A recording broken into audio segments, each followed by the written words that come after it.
Hi, today my name is Jamie Tongpet and I'm doing a presentation on patient fall risks and patient falls. Please fill out the pre-assessment questionnaire before this presentation begins.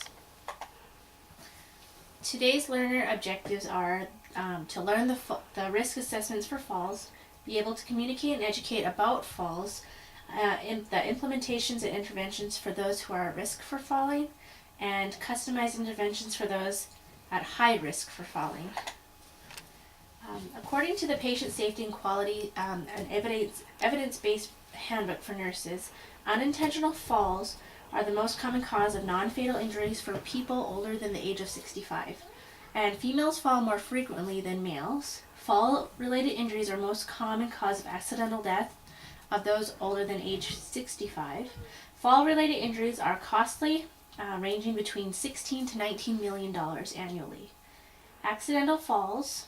There are three types of falls: accidental falls, anticipated physiological falls, and unanticipated physiological falls such as stroke. The risk factors that increase a patient to fall are poor vision, problems with gait and balance, weakness, fall history, and advanced aging. Other risk factors are improper use of assistive devices, poor lighting, obstacle hazards, improper footwear, environmental factors, and psychoactive medications.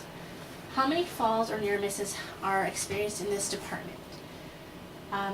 Our statistics here are 1 fall has been reported over the past year, and 1 near miss has been reported over the past year. And a near miss is an occurrence that could have resulted in harm but did not. What do we do now to prevent falls? Right now, the implementations that are in place are all RNs are required to do a fall assessment or a fall history, just asking whether or not have you had falls in the past 3 months. All patients wear non-skid slippers. We lock the recliners on the carts and the side, and we use side rails on carts. We lock the recliners. We educate the patient on the call light, and we answer call lights in a timely manner. Some new implementations that we are going to be doing for this project are, if a patient does have a fall history, a Morse fall risk questionnaire must be done during the RN assessment.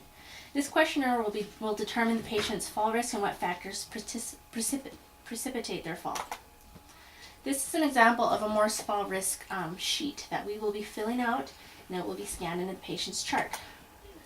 Other implementations are patients who are at high risk for falls must wear non-skid yellow slippers instead of the gray slippers. Color-coded non-skid slippers or wristbands are yellow for the high-risk patients. New implementations are provide adequate staffing for transfers and ambulating patients. So right now we have a CRNA, a certified nurse anesthetist, and 2 RNs in the room with the patient. Once the patient's done with the procedure, the circulating nurse has the responsibility to transfer patients from the cart to the wheelchair. Right now, the new implementation is the turnaround nurse, the other RN, and the circulating nurse are to remain with the patient and transfer them from cart to wheelchair. Other implementations are educate patients who are at high risk for falls. During discharge, we will include pamphlets and give discharge instructions to the patient and the responsible party. Who is at risk for falls? Some of them are older adults, improper footwear, anybody who has experienced a fall, has poor balance, difficult gait. What can I do to prevent falls at home? Here's a bunch of information that we are going to send home with the patient. There are pamphlets already in the department, the discharge and admitting area. Who is involved with these new implementations?